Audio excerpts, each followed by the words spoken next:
Any more injuries than just a few splinters. And what's also pretty amazing is it all happened in about 45 minutes time as the 4 gunboats and 7 transports loaded with troops made their way in and were attacked by the Texas soldiers.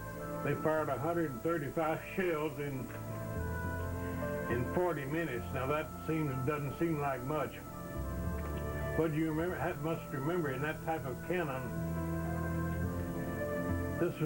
these were guns that had to be loaded from the front now, not the rear. Lieutenant Dick Dowling led the Confederate side, which had actually been sent there as a punishment. As the tale goes, they had gotten bored, so they practiced firing artillery at markers placed in the river while waiting for the Union ships to come in.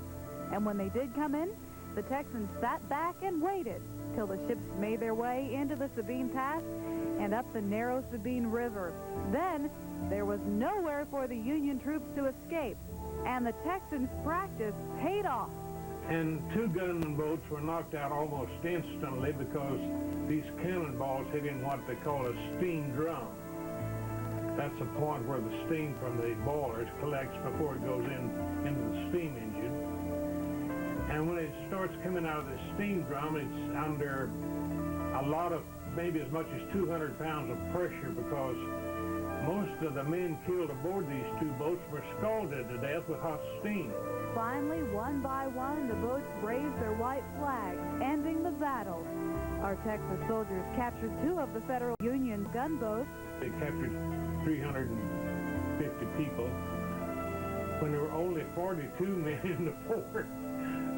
And Dowling had to very much try to hide the strength of his men, because even after they had been captured, that many prisoners could have freed themselves. And as I'm sure you know from history class, the Confederate side eventually fell. Union soldiers would occupy our area after that for 10 years. But that doesn't change the big story of 45 minutes at Sabine Pass on that September day. And we continue to remember their victory.